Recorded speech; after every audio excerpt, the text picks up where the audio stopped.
This morning, as we enter into our time of prayer together, I'm going to invite us to listen and to reflect and to allow the words to work within us as I read with you Psalm 27. The Lord is my light and my salvation. Whom shall I fear? The Lord is the stronghold of my life. Of whom shall I be afraid? When evildoers assail me to devour my flesh, my adversaries and foes, they shall stumble and fall. Though an army encamp against me, my heart shall not fear. Though war rise up against me, yet I will be confident. One thing I asked of the Lord, that will I seek after, to live in the house of the Lord all the days of my life, to behold the beauty of the Lord and to inquire in God's temple. For God will hide me in God's shelter in the day of trouble. God will conceal me under the cover of God's tent. God will set me high upon a rock. Now my head is lifted up above my enemies all around me, and I will offer in God's tent sacrifices with shouts of joy. I will sing and make melody to the Lord.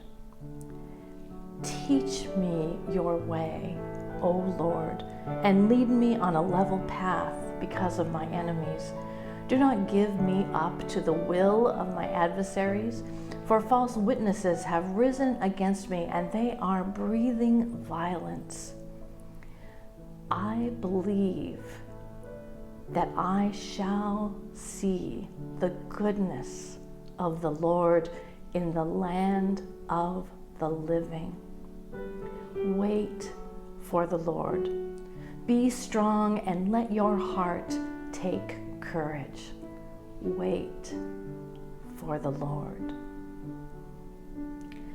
Let us take a few moments to welcome God in our midst, to pray for one another and for our world, and to just experience the quiet of God's restoring and healing love.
From the Gospel of Matthew, the temptation of Jesus. Then Jesus was led up by the Spirit into the wilderness to be tempted by the devil. He fasted 40 days and 40 nights, and afterwards he was famished. The tempter came and said to him, "If you are the Son of God, command these stones to become loaves of bread." But he answered, "It is written, one does not live by bread alone, but by every word that comes from the mouth of God." Then the devil took him to the holy city and placed him on the pinnacle of the temple, saying to him, "If you are the Son of God, throw yourself down, for it is written, He will command His angels concerning you, and on their hands they will bear you up, so that you will not dash your foot against a stone." Jesus said to him, "Again it is written, 'Do not put the Lord your God to the test.'" Again the devil took him to a very high mountain and showed him all the kingdoms of the world and their splendor. And he said to him, "All these I will give you if you will fall down and worship me." Jesus said to him, "Away with you, Satan, for it is written, 'Worship the Lord your God and serve only him.'" Then the devil left him, and suddenly angels came and waited upon him. The word of God for the people of God. Thanks be to God.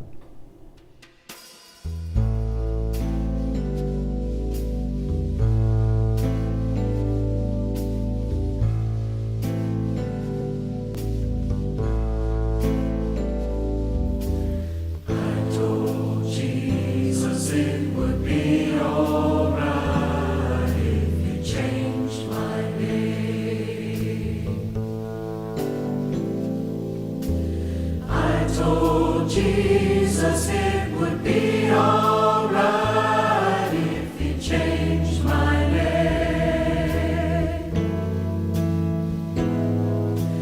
I told Jesus it would be all right. I told Jesus it would be all right. I told Jesus it would be all right.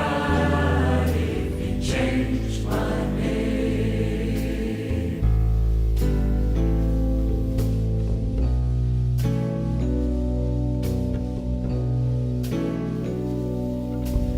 Jesus told me that the world would be against me if he changed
And now may the words of my mouth, the meditations of our hearts, be acceptable in your sight, O God, our rock and our Redeemer.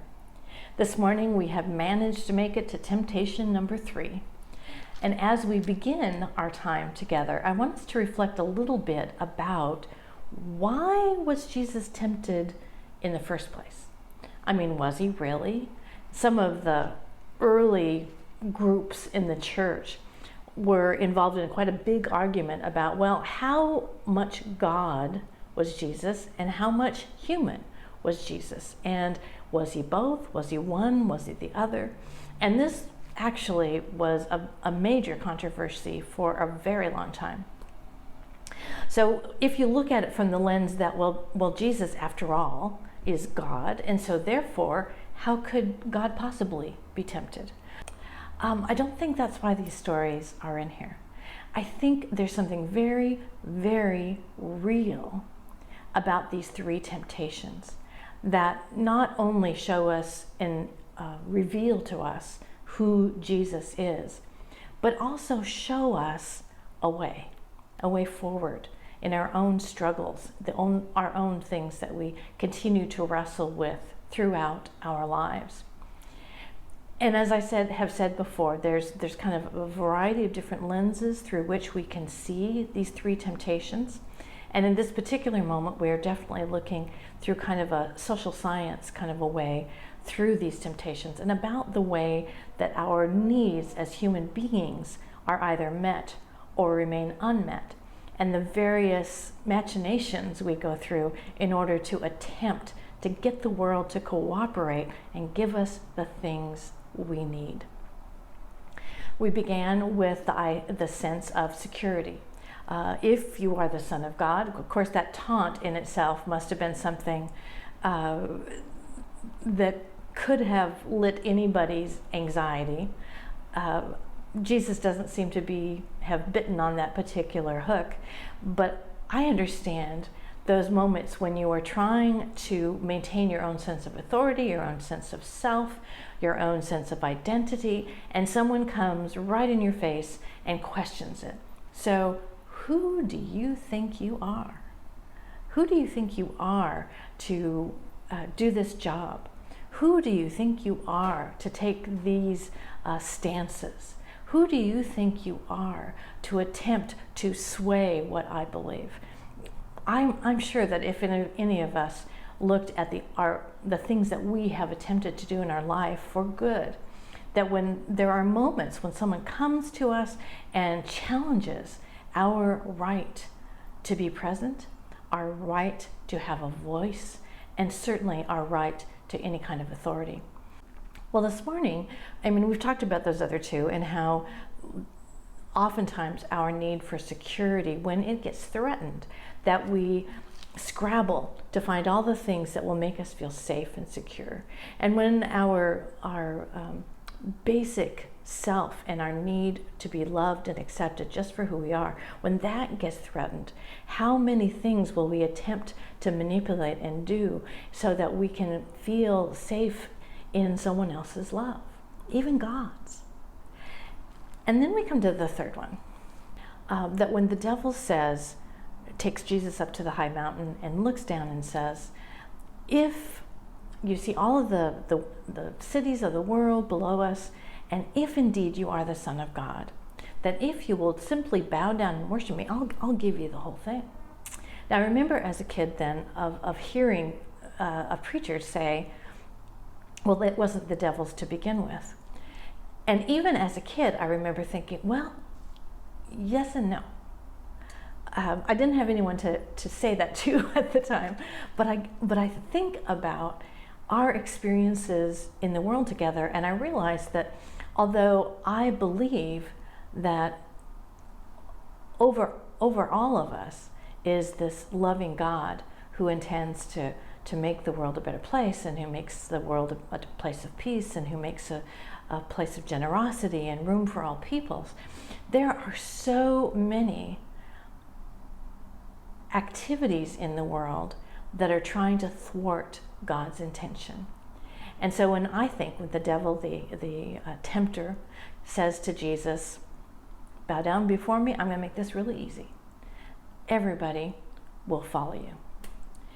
Do I believe that that absolutely will be a possibility?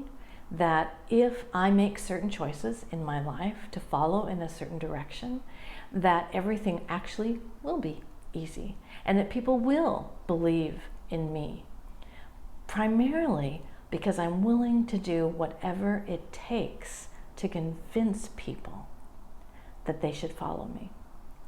We see this all the time in our world, where we may be talking about a politician or a world leader or a teacher or a charismatic figure who is a motivational speaker or a leader of a new movement, where these people are so charismatic and they say just the things our ears want to hear, that we will turn toward them without really thinking through the impact and the consequences of being a follower of that person. And they feed on that. They feed on our desire for the security. They feed on our desire for wanting at least apparent esteem, affection, love, if you will. And they also feed on the fact that a lot of power can be gained if you just tell people what they want to hear. So we come on this third one, and I think about different times when I've, in a sense, been on a mountaintop and have looked down upon the world. I remember 2 times in particular. One when I was in British Columbia, and my husband and I were charged with beginning this new church project, a new church start. There had been a church there many years ago, but it had closed. It was a downtown church. And that money from the sale of that church was saved and put aside so that someday someone would come back and try to start that church up again. So that was our job. And one of our mentors for this program took us up above the city of Vancouver, British Columbia, and we looked down on this enormous city, the largest place I'd ever lived in my life, and saw the hundreds and hundreds and hundreds of lights, of even the mountain top across from downtown was lit up for night skiing, and everything was lit up, and there were just so many places, like skyscraper apartments and just places as far as the eye could see. And we started talking together about this was our mission, to try to begin something anew for God and for the church. And I found myself kind of in tears because I thought, well, how in the world are 2 people with 2 small children going to take on this enormous city and have any impact at all? The second time that I had an experience like this was in a very small Wyoming town where someone from the congregation took us up for a drive in the mountains, and we stood at the top of the mountain and looked down upon this beautiful valley in Wyoming. And she said, I think it always helps to get up above something and look at it from a different perspective. It was a very different experience of being up on the mountain than when we were in British Columbia. British Columbia, it felt like so overwhelming that here are all these hearts and souls, and you're telling us that we somehow have got to come in and change those. And what the second person was saying to us is, this is where you're going to be. This is where home is going to be. And together, we're going to do this work. They were both really challenging moments. But I can imagine as Jesus is up on this high mountain and seeing all of this, the devil is trying to say to him, you can control these people. You can get them to do what you want them to do. And all you have to do is learn the rules. So how do we take that particular temptation? I mean, we've looked at the other ones. The other 2 are pretty easy for me to see in my own life. I tend to not think of myself as someone who stands on the high mountain and says, okay, now I'm going to figure out how to control all these people that look like ants from up above. I don't really think that that is the part that's the message for me, is that if I take on the rules of the society, of the culture, that then I will be able to control things. I think rather, for me, the invitation of this text is to think about the ways in which I need to feel some semblance of control, especially over these past months and over a year now. Now, when you're a kid, that moment when you start really needing to feel like you have some control is when you start to get pretty mobile. And once you can move on your own volition, once you can climb up on that chair or on that table or on that dresser, or once you can trot yourself across the room, you begin to feel like, number one, you're separate from the rest of the world, including your parents, but also that you have some sense of agency. And that agency should mean that other people work the world to our advantage. Now, I don't know that it's kind of a complex thought pattern that the average 2-year-old is not probably going to have. But if you've ever spent much time around a 2-year-old, you'll realize that they are really quite highly skilled at getting you to do things the way they want them to do. I'll never forget a ride I had before I had any kids with a friend of mine who had a 2-year-old, and his name was JJ, and he was in the back seat in his car seat, and we were right in the middle of San Francisco traffic. And so there was no exits off the expressway, there was no way in which either of us could meet his particular needs, which at that particular moment was a drink box. He really, really wanted a drink box. And so in a typical 2-year-old way, he just began by saying, "I want juice," in that sweet way that 2-year-olds have. But then he just kind of repeated it like a mantra, because part of it was his desire to get what he wanted, but the other part was he really did think that if his mom wanted it enough, she could do it. Because after all, that's at 2 years old, we think our parents are capable of anything. So we all have that need to feel as if we have some impact in our lives and on our world. For some people, it's almost an innate part of their personality that once the stress really comes in and starts jangling things up, that the first thing that we do is see what it is that we can control. And so we look for any corner of the day or any corner in the activity to just feel as if we have made our mark on it. And whether that is passing papers out in a room or beginning a discussion, or oftentimes we see people that will be in a group or a committee meeting and all of a sudden they say, this is what we need to do. And most of the time when I see that particular sentence come out of somebody's mouth, I'm thinking, oh, they're feeling a little anxious and they need to control things. Now, not always. I mean, sometimes it means they just had a really brilliant idea and we need to really pay attention.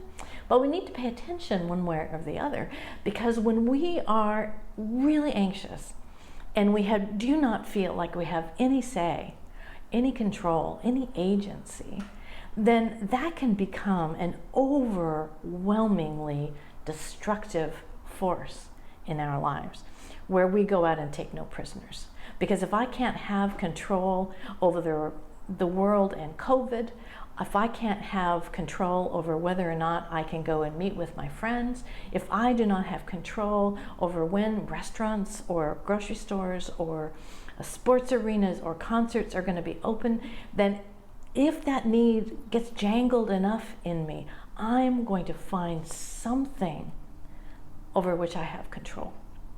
And I'm going to really do that as strongly as I possibly can. And we can see, or I can see, how my own woundedness sometimes makes this happen.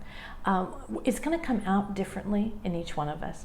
I think we can all see instances over the last few weeks where people have felt so overwhelmingly powerless that people have just decided, I'm tired of this.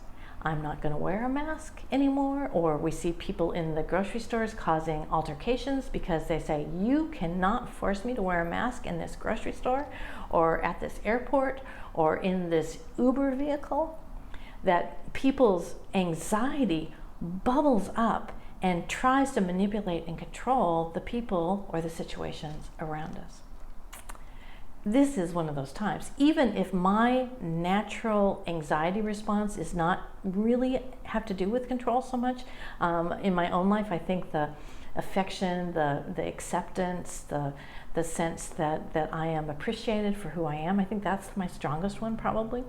But I have to admit that after over a year of not having control over dozens and dozens of things, there are moments in my life when I just look around for something or somebody that I can control. I'm going to invite us to maybe look in our own lives and say, well, I wonder how maybe I'm doing that.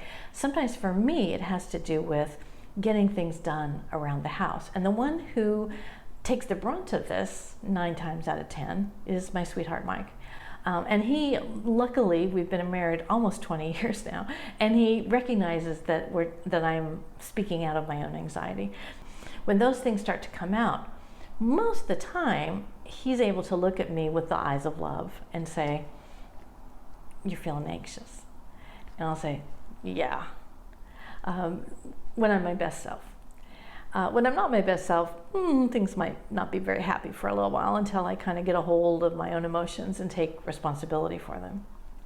But again, we have the opportunity through the grace of God, especially at this really anxious time, even though things are beginning to look more hopeful, when we believe that the openings are just around the corner, that we've got a lot of people that are taking vaccines, there is still this anxiety overall of, but what if this happens? And then we're going to go backwards. Or what if it doesn't work out the way we want? Or maybe there's other strains of this virus that we're just not going to be able to get on top of. So in my world, sometimes I borrow trouble from the future. But as we reflect on all 3 of these temptations, and the fact that, yes, indeed, they were actual temptations to Jesus, they wouldn't come out with the same kind of content that it would be in my life. I don't think that Jesus was thinking, how can I make my friend Peter do the stuff that I want him to do? And if I can't control him, then I'm going to do this and this and this and make sure that he'll do it. It could have come out in that way. Certainly, I think some of the disciples had some of these things that were coming out in that way. When you look at the stories, particularly in the book of Mark, these very same temptations came about with the disciples time after time after time. Jesus, we need some security. Make us feel safe and secure. Jesus, do you love me best? Jesus, are we going to be able to control the demons? Think about it, friends. These are all things that all human beings go through, even if we call them different things. This morning, I'm again going to invite us into the welcoming prayer. And I hope that you're finding this practice helpful. And if it isn't helpful, then maybe it is something that will be helpful at another point in your life. But right now in my life, when I feel those really strong emotions coming up at the moment, I try to take just a moment to breathe into it and maybe I don't recognize which power center it's coming from right away. But as I breathe in and as I begin to welcome it, I say these words. Oh God, I welcome these strong feelings. And I let go of my need for security and safety. I let go of my need for esteem and affection and reassurance. And I let go my need, my desire for power and control. I believe and I trust and I lean into a God whose interest in us is so grand and also so intimate that God wants clear to the very center of our being for us to be whole and healed and be able to live abundantly. I hope that this week, as we go into this week, that we will think about this welcoming prayer throughout the week. Next week, we're going to move from the temptations into what would it mean if I allowed Jesus not only to help me heal these things, but to take the next step and change my name. May the love of God be with you in these moments and all through this week. Thanks be to our God. Amen. Getting to know you, getting to know all about you, getting to like you, getting to hope you like me. Hi, Gigi. How are you doing? I'm great. Thanks, Nancy, for setting this up. Good to see you this morning. Good to see you too. Well, I thought that maybe we could get together via Zoom and just have the congregation get to know you just a little bit over the next few weeks. So I thought I'd start by you just telling us a little bit about yourself, where you grew up and that kind of thing. Sure. Let's see. So I grew up in Tennessee, most of it in West Tennessee. My father farmed, still farms actually. My mom was a school teacher, and grew up in a relatively small town and had a pretty average childhood, I would say. I enjoyed doing track and basketball were sports that I participated in, and let's see, obviously helped some with the farm. I mean, weekends, I woke up early to go feed cattle or whatever. And let's see what else to say about that. I have one sister. She lives in Ohio, so we're pretty far apart geographically, but we talk frequently. Those are the highlights of that early stuff. Yeah. So did you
trespass against us, and deliver us from evil.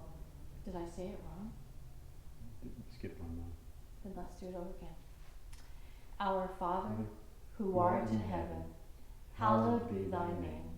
Thy kingdom come, thy will be done, on earth as it is in heaven. Give us this day our daily bread, and forgive us. Really? You just repeated, didn't you? I think so. Okay, let's try it one more time. Okay. Okay. Our Father, who art